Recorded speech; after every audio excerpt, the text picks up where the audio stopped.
વંદે માતરમ વિદ્યાર્થી મિત્રો, Oxford school of science Amreli ધોરણ 6 વિષય સામાજિક વિજ્ઞાન અને પ્રકરણ નંબર 10 પૃથ્વીના આવરણો. હવે પૃથ્વીના કુલ 4 આવરણોની આપણે વાત કરી હતી, જેમાં 2 આવરણ આગલા વિડીયોની અંદર આપણે ભણી ચૂક્યા છીએ. જેની અંદર આપણે વાત કરીએ તો મૃદાવરણ અને જલાવરણ, આ 2 આવરણોની આપણે વાત પૂર્ણ કરી ચૂક્યા છીએ. અને આજના વિડિયો લેક્ચરની અંદર આપણે વાતાવરણ અને જે જીવાવરણ, આ 2 જે આવરણ છે, આ બંને આવરણની વાત કરવાના છીએ. તો કે ભાઈ વાતાવરણ એટલે શું, પહેલા તો આપણે વાત કરીએ તો કે પૃથ્વીની સપાટીથી 800 થી 1000 કિલોમીટર સુધી જે વિસ્તરેલું વાયુનું આવરણ છે એને વાતાવરણ તરીકે ઓળખવામાં આવે છે. એટલે કે જે આપણી આ સપાટી છે, એ સપાટીથી ઉપર આપણે જઈએ તો 800 થી 1000 કિલોમીટર સુધી ઊંચે જઈએ, અને એ ઊંચાઈ ઉપર જે વાયુમય હવાનું જે આવરણ આવેલું છે એને વાતાવરણ તરીકે ઓળખવામાં આવે છે.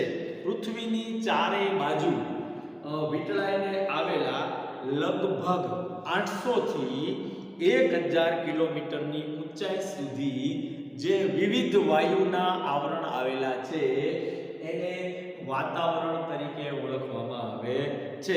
આ વાતાવરણને નરી આંખે જોઈ શકાતું નથી. આપણે આકાશ તરફ જોઈએ છીએ તો આપણને ક્યાંય વાતાવરણ દેખાતું નથી.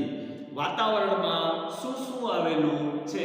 વાતાવરણમાં વિવિધ વાયુઓ, પાણીની વરાળ, રજકણો, ઉલ્કાકણો, ક્ષારકણો અને સૂક્ષ્મ જીવજંતુઓ ભળેલા હોય છે. વાતાવરણ રંગ, ગંધ અને સ્વાદ રહિત છે. તેમજ વાતાવરણ છે એ પારદર્શક હોય છે. વાતાવરણમાં વાયુ, પ્રવાહી અને ઘન તત્વોનો સમાવેશ થાય છે.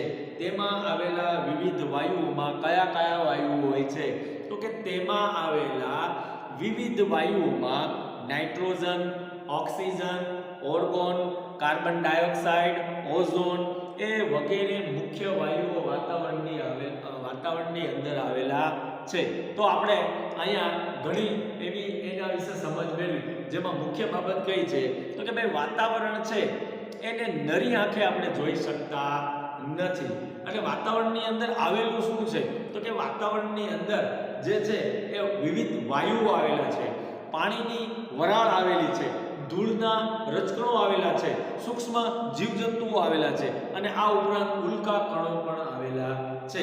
આ વાતાવરણ છે એ કેવું છે તો કે રંગ, ગંધ અને સ્વાદ રહિત હોય છે, અને આ વાતાવરણ છે એ પારદર્શક હોય છે. વાતાવરણમાં જે છે, વાતાવરણની અંદર વાયુ, પ્રવાહી અને ઘન આ ત્રણેય તત્વોનો સમાવેશ થાય છે. અને તેમાં વિવિધ વાયુઓમાં hydrogen, oxygen, nitrogen, argon, carbon dioxide, ozone આ વગેરે મુખ્ય વાયુઓ આવેલા હોય છે. અને પૃથ્વીની સપાટીની જે નજીકનું વાતાવરણ છે એ કેવું વાતાવરણ છે તો પૃથ્વીની સપાટીથી જે નજીકનું વાતાવરણ છે એ ઘટ્ટ વાતાવરણ છે. અને જ્યારે પૃથ્વીની સપાટીથી તમે જેમ જેમ ઊંચાઈએ જતા વાયુઓનું પ્રમાણ કેવું થતું જશે તો કે પૃથ્વીની સપાટીથી તમે જેમ જેમ ઊંચાઈએ જતા જશો તેમ વાયુઓનું પ્રમાણ ઘટતું જશે. અને વાયુઓનું પ્રમાણ ઘટતું જશે એટલે હવા કેવી બનતી જશે? એટલે વિદ્યાર્થી મિત્રો, હવા છે એ પાતળી બનતી જાય છે. હવે આપણે અહીંયા કોષ્ટક પણ આપેલું છે, એ આપણે સમજશું. તો આ વાતાવરણની અંદર નાઇટ્રોજન કેટલા ટકા છે તો કે આ વાતાવરણની અંદર નાઇટ્રોજન છે એ 78.03% આવેલું છે. ત્યાર પછી ઓક્સિજન છે એ વાતાવરણની અંદર એની ટકાવારી કેટલી છે તો કે ઓક્સિજન છે એ 20.99% ઓક્સિજન વાતાવરણની અંદર છે. ત્યાર પછી ઓર્ગોન, તો કે ઓર્ગોન છે એ 0.94% આવેલો છે. કાર્બન ડાયોક્સાઇડ, તો કે કાર્બન ડાયોક્સાઇડ 0.03% આવેલું છે. અને અન્ય વાયુઓ કેટલા છે તો કે અન્ય વાયુઓ છે એ 0.01% અન્ય વાયુઓ આવેલા છે. પૃથ્વીની સપાટીથી જેમ ઊંચે જઈએ તેમ વાતાવરણની અંદર મોટા ભાગના વાયુઓ છે એનું પ્રમાણ વધે કે ઘટે તો કે પૃથ્વીની સપાટીથી આપણે જેમ જેમ ઊંચે જઈએ તે મોટા ભાગના વાયુઓ છે એનું પ્રમાણ વધે નહીં, એનું પ્રમાણ ઘટતું જાય છે. તો કાર્બન ડાયોક્સાઇડ વાયુ છે એ ભારે વાયુ છે અને કાર્બન ડાયોક્સાઇડ વાયુ ભારે હોવાથી તે હવાના કયા સ્તરમાં દેખાય છે? તો કે હવાના નીચલા સ્તરમાં તે વધારે પ્રમાણમાં જોવા મળે છે, એટલે કે વધારે પ્રમાણમાં હોય છે. શા કારણે હવાના નીચલા સ્તરમાં કાર્બન ડાયોક્સાઇડ વાયુ વધારે હોય છે? કારણ કે તે ભારે વાયુ છે એટલા માટે. અને જેમ જેમ ઉપર જતા જઈએ તેમ તેમ કાર્બન ડાયોક્સાઇડ વાયુ છે એ કેવો થતો જાય છે? ઓછો થતો જાય છે. કાર્બન ડાયોક્સાઇડ આશરે કેટલા કિલોમીટરની ઊંચાઈ પછી? તો કે કાર્બન ડાયોક્સાઇડ આશરે 20 કિલોમીટરની ઊંચાઈએ કાર્બન ડાયોક્સાઇડ વાયુ હોય છે, એની હાજરી હોય છે. ઓક્સિજન, તો કે ઓક્સિજન આશરે 110 કિલોમીટરની ઊંચાઈ પછી, અને નાઇટ્રોજન, તો કે નાઇટ્રોજન આશરે 130 કિલોમીટરની ઊંચાઈ પછી ઓછો થતો જાય છે. ખૂબ ઊંચાઈએ જતા હાઇડ્રોજન અને હિલિયમ જેવા હલકા વાયુઓ હોય છે. પરીક્ષામાં આવા પ્રશ્નો પણ પૂછાઈ શકે. હલકા વાયુઓ કયા કયા? તો કે હાઇડ્રોજન અને જે હિલિયમ છે એ હલકો વાયુ છે. અને ભારેમાં ભારે વાયુ કયો? તો કે કાર્બન ડાયોક્સાઇડ વાયુ છે એ ભારેમાં ભારે વાયુ છે. અને ભારેમાં ભારે વાયુ હોવાને કારણે હવાના નીચલા સ્તરમાં તે જોવા મળે છે. તો અહીંયા તમે જોયું 0 કિલોમીટર, તો આપણે વાત કરી હતી કે 20 કિલોમીટર. તો અહીંયાથી જેમ નીચે જશો એમ વાયુનું પ્રમાણ બતાવતા જશે. તો કે 20 કિલોમીટરે કયું હશે? તો કે ભારે વાયુ કયો હશે? તો કે કાર્બન ડાયોક્સાઇડ, એટલે કે 20 કિલોમીટરે એ તમને જોવા મળશે.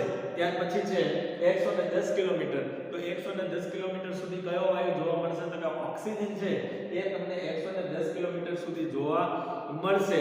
અને 130 કિલોમીટર, તો કે નાઇટ્રોજન છે એ 130 કિલોમીટર સુધી તમને જોવા મળશે. એનાથી ઉપર તમને હલકા વાયુઓ જે હાઇડ્રોજન અને હિલિયમ વાયુ છે એ તમને જોવા મળશે. એટલે કે આવા હલકા વાયુઓ આવેલા હોય છે. વાતાવરણમાં ઓઝોન વાયુનું પ્રમાણ ખૂબ ઓછું હોય છે. આ વાયુનું કામ શું? તો કે આ વાયુ છે એ સૂર્યના જે જલદ પારજાંબલી કિરણો છે એ પારજાંબલી અલ્ટ્રાવાયોલેટ કિરણો છે એ પારજાંબલી કિરણોનું શોષણ કરી અને પૃથ્વી છે એને જે સૂર્યની પ્રચંડ ગરમી છે એ પ્રચંડ ગરમીથી બચાવે છે. આ વાયુ મુખ્યત્વે ક્યારે જોવા મળે છે? તો કે આ વાયુ મુખ્યત્વે વહેલી સવારે ખુલ્લા મેદાનમાં, દરિયા કિનારે અથવા તો સમુદ્ર કિનારાની હવા હોય એમાં વધારે પ્રમાણમાં જોવા મળે છે. તમે વહેલી સવારે જ્યારે તમને ઠંડકનો અનુભવ થાય છે ત્યારે સમજી લેવું કે અત્યારે ઓઝોન વાયુનું પ્રમાણ વધુ છે. એટલે આ વાયુ છે એ આપણા માટે ફાયદાકારક છે. કારણ કે સૂર્ય છે એ એની પ્રચંડ ગરમી છે એ પૃથ્વી પર ફેંકે છે. તો પૃથ્વીને સૂર્યની પ્રચંડ ગરમીથી બચાવનાર કોઈ વાયુ હોય તો એ ઓઝોન વાયુ છે.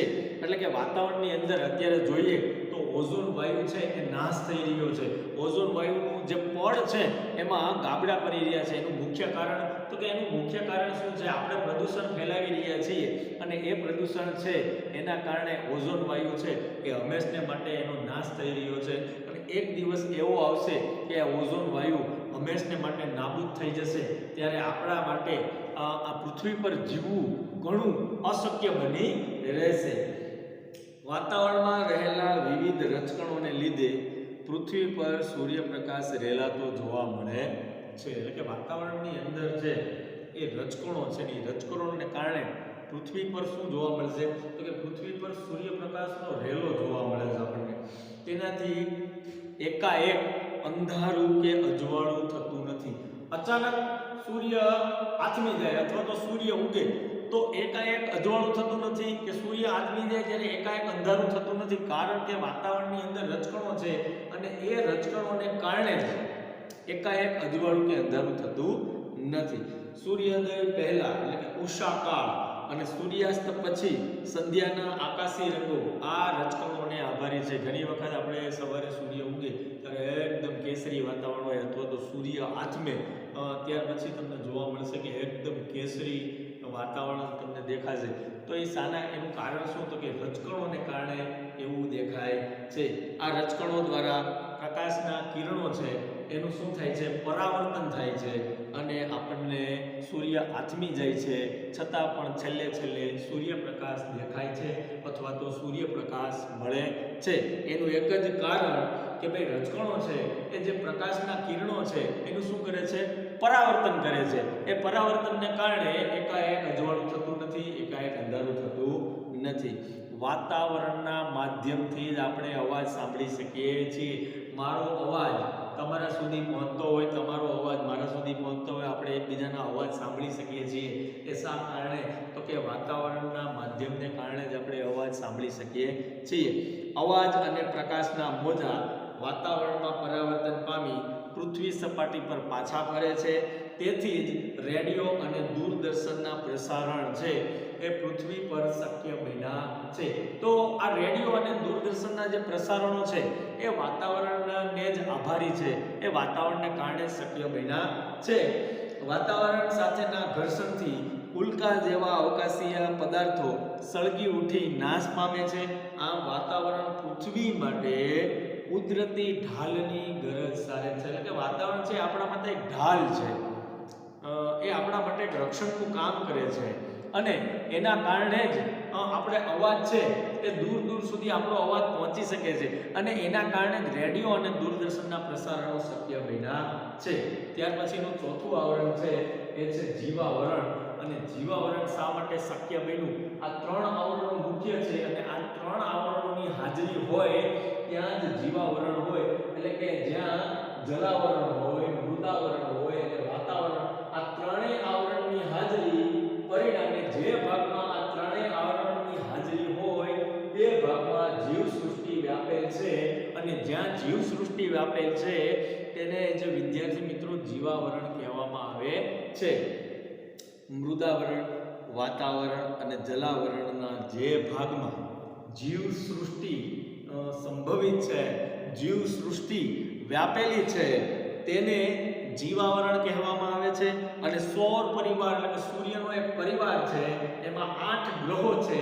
એ 8 ગ્રહની અંદર પૃથ્વી જ એકમાત્ર એવો ગ્રહ છે જેને જીવાવરણ મળ્યું છે. તો શા કારણે પૃથ્વીને જીવાવરણ મળ્યું છે? કારણ કે પૃથ્વી પર જલાવરણ છે, કારણ કે પૃથ્વી પર મૃદાવરણ છે, કારણ કે પૃથ્વી પર વાતાવરણ છે.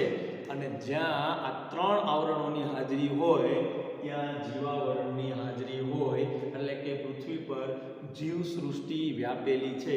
એ જીવસૃષ્ટિ જે વ્યાપેલી છે એ આ ત્રણ આવરણોને આભારી છે. કારણ કે સજીવને કોઈ પણ જીવ હોય એને જીવવા માટે જલાવરણ જોઈએ, એને જીવવા માટે મૃદાવરણ જોઈએ, એને જીવવા માટે વાતાવરણ જોઈએ. તો પૃથ્વી પર આ ત્રણેય આવરણો શક્ય છે અને પૃથ્વીને આ ત્રણેય આવરણોની ભેટ મળી છે તો ત્યાં જીવાવરણ શક્ય છે અને આપણે લોકો જીવી પણ રહ્યા છીએ. જીવાવરણમાં વિવિધ પ્રકારની જીવસૃષ્ટિનો સમાવેશ થાય છે. જેમ વાતાવરણની અંદર કોનો સમાવેશ થતો હતો? તો કે વાતાવરણની અંદર વિવિધ વાયુઓનો સમાવેશ થતો હતો. એવી રીતે જીવાવરણની અંદર જે જીવસૃષ્ટિ છે, તમામ પ્રકારના જીવ છે, એનો સમાવેશ કયા આવરણમાં થાય છે? એનો સમાવેશ જીવાવરણમાં થાય છે. આ જીવસૃષ્ટિમાં માનવ, વનસ્પતિ, પ્રાણીઓ, જીવજંતુ વગેરેનો સમાવેશ થાય છે. પૃથ્વી પરના સજીવો ખોરાક ક્યાંથી મેળવે છે? તો કે પૃથ્વી પરના સજીવો ખોરાક આ જીવાવરણમાંથી જ મેળવે છે. જીવાવરણના સજીવો માનવ જગતને વૈવિધ્યપૂર્ણ ખોરાક અને કાચો માલ પૂરો પાડે છે. એટલે કે આપણા સજીવો છે અને આપણું જે સમગ્ર માનવ જગત છે, આપણને ખોરાક ક્યાંથી મળી રહે છે? આપણને જીવવા માટેનો કાચો માલ ક્યાંથી મળી રહે? તો કે આપણને ખોરાક અને જીવવા માટેનો જે કાચો માલ છે એ કયા આવરણમાંથી પ્રાપ્ત થાય છે? એ જીવાવરણમાંથી પ્રાપ્ત થાય છે. એટલે આપણા માટે આ આવરણ આશીર્વાદરૂપ છે. આ માનવ જીવનના અસ્તિત્વ અને નિર્વાહનો આધાર કોણ છે? જીવાવરણ. એટલે કે માનવ છે એ માનવને ટકી રહેવું હોય, માનવને પોતાનું અસ્તિત્વ ટકાવી રાખવું હોય અને માનવને પોતાનો નિર્વાહ ટકાવી રાખવો હોય તો એને કોનો સહારો લેવો પડે? એને જીવાવરણનો સહારો લેવો પડે. ત્યાર પછીનો ટોપિક છે માનવ પ્રવૃત્તિઓની અસર. પણ આ માનવ છે, આ મનુષ્ય છે, એણે એવી પ્રવૃત્તિઓ કરી છે જેને કારણે ઘણી અસરો ઊભી થાય છે. જીવાવરણ મોટે ભાગે સંતુલિત સ્થિતિમાં છે, પરંતુ માનવીય વિક્ષેપ જ્યારે સંતુલિત તંત્રમાં ખલેલ પહોંચાડે છે ત્યારે ઘણી મુશ્કેલીઓ ઊભી થાય છે. આજે પર્યાવરણનું શોષણ કરાતા વિકાસને પરિણામે કુદરતી પોષણ કડી છે એ જોખમાય છે. આવી સ્થિતિ સમગ્ર માનવ માટે અને સમગ્ર પર્યાવરણ માટે હાનિકારક છે. આજે માનવી છે એણે પોતાના વિકાસ માટે, પોતાની પ્રગતિ માટે અને પોતાનું જે અસ્તિત્વ છે એને ટકાવી રાખવા માટે એ નવી નવી પ્રવૃત્તિઓ કરે જાય છે. કારણ કે આજે વિજ્ઞાન અને ટેકનોલોજીનો યુગ છે, યંત્રોનો યુગ છે. એ યંત્રોના યુગમાં, ટેકનોલોજીના યુગમાં માણસે નવા સંશોધનો કર્યા અને આ નવા સંશોધનોને પરિણામે આજે છે એ પર્યાવરણ જોખમાયું છે. આજે પ્રદૂષણ ફેલાઈ રહ્યું છે અને માણસ છે એ પર્યાવરણને નુકસાન પહોંચાડી રહ્યો છે. તો માણસ છે એ જે પોષણ કડી છે અને કુદરતી જે કડી છે, કુદરતે ગોઠવેલું જે ચક્ર છે એ ચક્રની અંદર મનુષ્ય વિક્ષેપ પાડી રહ્યો છે અને એ જ વિક્ષેપ એ મનુષ્ય માટે એક દિવસ અઘરું સાબિત થશે. એટલે કે માણસ છે એ વિકાસ કરી દે છે પણ પોતાના જ પગે કુહાડી મારી રહ્યો છે. એટલે કે આપણે આપણું જીવન ટૂંકાવવા માટેના પ્રયત્નો ચાલુ કરી દીધા છે. આપણે અત્યારે ઝડપી યુગની અંદર જીવી રહ્યા છીએ, પણ આ ઝડપ એક દિવસ આપણને મોંઘી પડવાની છે. એ પણ નક્કી જ છે. કારણ કે માણસ છે એ આજે દિન પ્રતિદિન વધારેમાં વધારે છે એ પર્યાવરણને નુકસાન કરી રહ્યો છે. ઠેર ઠેર વૃક્ષોના છેદન કરી રહ્યો છે, વિવિધ પ્રકારના પ્રદૂષણો ફેલાવી રહ્યો છે અને આ પ્રદૂષણને કારણે આજે ઓઝોનનું પડ છે, એ ઓઝોન વાયુ છે, એ ઓઝોન વાયુ નાશ થઈ રહ્યો છે અને એક દિવસ આ ઓઝોન વાયુ સંપૂર્ણપણે નાશ થઈ જશે. અત્યારે તમે જોતા હશો કે ભાઈ પહેલાંના સમયમાં ઉનાળાની અંદર કે ભાઈ શિયાળાની અંદર કેટલું તાપમાન હતું અને અત્યારના યુગની અંદર કે અત્યારના સમયની અંદર શિયાળા ઉનાળાનું તાપમાનનું સરખામણી કરશો તો અત્યારે તાપમાન છે શિયાળાની અંદર પણ વધી ચૂક્યું છે. તો એનું કારણ એક જ છે કે માણસ છે એ પ્રદૂષણ ફેલાવીને, પર્યાવરણને નુકસાન કરીને પોતાના પગ પર કુહારો મારી રહ્યો છે. તો વિદ્યાર્થી મિત્રો, આજના બે ટોપિક છે, વાતાવરણ અને જીવાવરણ.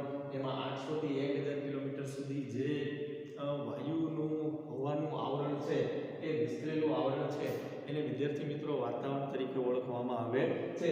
અને જીવાવરણ છે એટલે જલાવરણ, મૃદાવરણ અને વાતાવરણના જે ભાગમાં જીવસૃષ્ટિ વ્યાપેલી છે તેને વિદ્યાર્થી મિત્રો જીવાવરણ તરીકે ઓળખવામાં આવે છે. તો આ પ્રકરણની અંદર પૃથ્વીના જે આવરણો છે એ પૃથ્વીના આવરણો કુલ 4 આવરણો છે, જેની અંદર મૃદાવરણ, જલાવરણ, વાતાવરણ અને જીવાવરણ આ ત્રણેય ટોપિકની આપણે ચર્ચા કરી. અને સૌર પરિવારની અંદર પૃથ્વી જે એક એવો ગ્રહ છે જ્યાં સજીવ સૃષ્ટિ વિકસિત છે અને ત્યાં મનુષ્યનો જન્મ છે, વનસ્પતિઓનો જન્મ છે, પ્રાણીઓનો જન્મ છે અને બીજા અસંખ્ય જીવજંતુઓનો જન્મ છે. તો આ 8 ગ્રહોની અંદર પૃથ્વી જ એક સૌભાગ્યશાળી કહેવાય કે જેની અંદર જીવસૃષ્ટિ વિકાસ પામી છે.